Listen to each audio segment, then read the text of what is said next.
But first, imagine this: you work all day and still accomplish almost nothing important. That is the modern productivity trap, visible business without meaningful progress. We answer messages, attend meetings, and refresh inboxes, then call it a productive day. But activity is not the same as achievement. The real question is not how much did you do? It is, what valuable thing did your attention create? This is where deep work changes the game. Deep work means sustained, distraction-free focus on something genuinely difficult. It is the kind of focus that turns effort into skill, ideas, and results. Cal Newport calls this ability a superpower in the knowledge economy. Why? Because focused people can learn faster and solve harder problems. Think of a software engineer building a breakthrough feature, or a writer shaping a powerful argument. Neither breakthrough happens while attention is constantly being interrupted. So the advantage is not always working longer. It is learning to protect your best attention for work that matters. In this video, you will learn how to make that focus practical and make yourself harder to replace. So what exactly counts as deep work? It is focused, distraction-free effort on something mentally demanding. That might mean learning a complex skill, writing, researching, designing, or solving a difficult problem. The key is that your brain stays with one demanding objective long enough to make progress. By contrast, shallow work keeps you active without necessarily making you valuable. Shallow work includes routine emails, quick messages, scheduling, admin, and endless scrolling. None of those tasks are automatically bad. They become a problem when they consume your best hours. Cal Newport describes this distinction clearly: deep work creates new value, while shallow work mainly maintains existing systems. Think of a software engineer building a new product, or a writer shaping an unforgettable argument. Their progress cannot be measured by how many notifications they answer. It is measured by what they create. Shallow work often feels rewarding because it gives you visible proof of motion. You clear 10 emails and feel productive, even if the important project never moves forward. This is how business becomes a performance: lots of motion, very little transformation. Deep work feels quieter, but its results are harder to copy. A rare skill, a sharper insight, or a finished body of work can keep paying you long after the session ends. That is why deep output compounds. Each focused session adds another layer to your professional advantage. The goal is not to eliminate every shallow task. It is to stop letting shallow work define your day. So if depth defines your day, focus becomes your career superpower. Routine tasks are increasingly automated. Human value moves upward. AI can handle the predictable. You must handle the complex. That means learning hard skills, making sound judgments, and creating original solutions. None of that happens in 30-second bursts between Slack messages. It requires sustained concentration, the ability to stay when work gets difficult. Cal Newport's formula is simple: high-quality work equals time spent times intensity of focus. More hours do not automatically mean better results. Focus changes the equation. Think of the London cab driver study.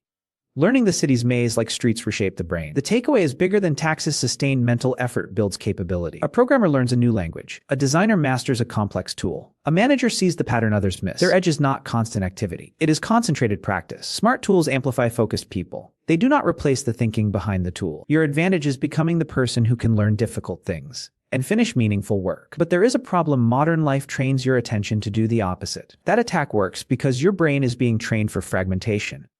Every notification teaches you to abandon the thought in front of you. One email, one message, one quick scroll, and suddenly your original idea has disappeared. What looks like multitasking is usually rapid task switching. Your attention jumps between open loops instead of finishing one. Each switch carries a hidden cost. Your mind must rebuild the context you just left. Psychologist Sophie Leroy calls this attention residue. The previous task keeps occupying part of your mind, so even when you are physically on the new task, your thinking is divided. The result is slower, weaker work. The problem becomes worse when every interruption delivers a tiny reward. A ping creates anticipation, and checking creates relief. That is why your hand can reach for your phone before you consciously decide to use it. Over time, instant stimulation makes ordinary concentration feel strangely uncomfortable. Silence starts to feel like a problem. This is similar to the reward learning principles demonstrated by B.F. Skinner. Behaviors followed by rewards become more likely. The reward does not need to be meaningful. Novelty alone can keep you searching for the next hit, and deep work asks for the opposite: staying with one difficult problem after the novelty disappears. At first, that discomfort feels like failure. It is actually the beginning of attention training. Modern workplaces can make this harder because fast replies often look like high performance. But responsiveness is not the same as value. The person who answers instantly may still be avoiding the work that matters most. So the first step is not forcing more willpower. It is redesigning the environment that keeps stealing your attention. That protective environment becomes powerful when you turn it into a repeatable ritual. Willpower changes with your sleep, stress, and mood. A ritual gives your brain the same starting signal every time. Start with one fixed time and one fixed place for your most important work. Maybe it is your home office, a quiet corner, or the same table at your local library. The location matters less than the consistency. Repetition teaches your brain what happens there. Cal Newport calls this a deep work ritual. Decide the where, when, and how before you begin. So do not sit down with a vague goal like, I should get something done. Choose a specific result instead. Finish the opening page, solve 5 problems, or outline the proposal. Next, set the rules before the session starts. Can you use the internet or not? Are messages allowed? How long will you work before taking a break? These decisions prevent tiny negotiations from draining your attention halfway through. Create a short pre-work cue, take a walk, make coffee, or clear the desk. The cue should be simple enough to repeat, even on an ordinary Tuesday. Then protect the first few minutes. Do not spend your best attention deciding what to do. Open the exact document, write the first sentence, and let momentum take over. A ritual will not make difficult work effortless. It makes starting automatic and continuity possible. And that continuity begins with a skill most of us have lost: tolerating boredom.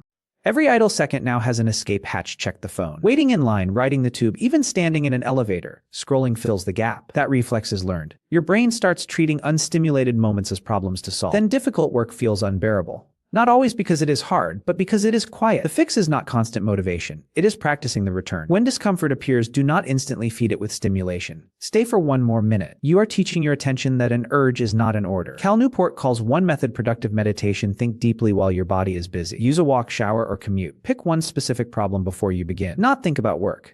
Ask, what is the next move on this one problem? Your mind will wander. That is not failure, it is the repetition. Notice the detour, return without drama, then return again. This mirrors mindfulness. Research attention strengthens through repeated redirection, not perfect stillness. Train boredom in small moments, and deep work stops needing a constant stream of external rewards. That same self-directed focus applies to your online life. Social media is not automatically the enemy, uncontrolled access is. Every platform competes for a small piece of your attention.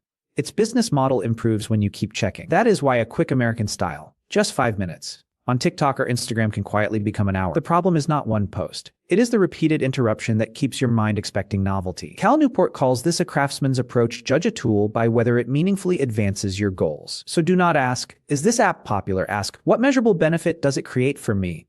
Try a 30-day break as an experiment, not a dramatic forever decision. Remove the apps from your phone and observe what changes when access is no longer automatic. After a week, are you calmer, more focused, more present in ordinary conversations? Then ask the harder question, did your absence actually matter to anyone? Most people discover that the world keeps moving without their constant updates. Replace the empty scrolling slot with something that restores you or builds you. Read a chapter, take a walk, practice a skill, or call someone you love. Keep the platforms that support a clear purpose, such as professional networking or genuine community. Restrict or remove tools that mainly generate noise, comparison, and compulsive checking. The goal is not digital purity. It is protecting your attention for the life and work you actually value. And once attention is protected, give every remaining hour a job. Shallow work still matters. It just cannot own your best hours. Time block your day hour by hour. Name every block before work begins. This is not a prison schedule. It is a map for your attention. Cal Newport calls this time block planning, intention before interruption. Track deep hours and shallow hours. What gets measured becomes visible. You may discover Slack and email quietly consume the whole afternoon. So batch messages into planned windows, not constant interruptions. For example, check email at noon, then again before you finish. Most messages are not emergencies, even when they feel urgent.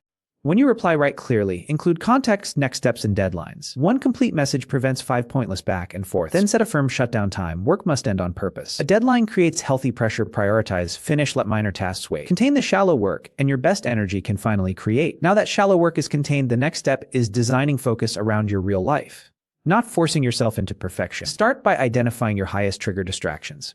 Which apps pull you away before you even notice? If notification settings are not enough, remove the app entirely, at least during your most valuable hours. That is not weakness. It is environment design, a principle emphasized in James Clear's Atomic Habits. Next, protect your natural high-energy window. For many people, that means quiet early hours before Slack, email, and meetings take over. Use that window for writing, coding, studying, or creative problem solving, not inbox maintenance. Your best attention should serve your most valuable work first. Then choose a consistent exit time. A clear finish line keeps work from expanding into every evening. This is the logic behind Cal Newport's fixed schedule. Productivity limits force better choices. Without a boundary, the modern knowledge worker can easily become like a London Tube passenger, always moving but never arriving. When your brain is depleted, do not punish it with guilt-driven avoidance. Recover on purpose. Take a walk without your phone, stretch, nap briefly, or talk with someone you care about. Recovery is not the opposite of productivity. It is what allows concentration to return. Think in cycles: focused effort, genuine recovery, then focused effort again. Deep work is not nonstop intensity. It is a sustainable rhythm that protects both your output and your energy. So now choose depth over business. Deep work turns attention into skills, ideas, and results that actually matter. That is the advantage Cal Newport describes as a rare and valuable skill, the ability to concentrate without distraction. The goal is not to work every minute. It is to make your best minutes count. Start with one protected focus block. Even 30 minutes can begin changing your attention. Choose one meaningful task and give it your full attention. Next, remove one distraction that repeatedly steals your focus. Then batch one shallow task like email into a specific window. This simple system protects your best energy from being spent on low-value noise. Do not wait for perfect conditions. Your environment will never be perfectly quiet. Consistency beats perfection because attention strengthens through repetition. Some days will be messy. Return to the practice instead of abandoning. Every protected session compounds, just like deposits growing in a long-term investment account. Over time, you do not just finish more. You become someone who can think more clearly. Your attention is a choice you can practice every day. Protect it, and it will protect your future. What is your biggest barrier to deep work? Your phone, your schedule, or your own habits? Share your answer below, subscribe to Learn with Leo, and build your focus advantage one session at a time.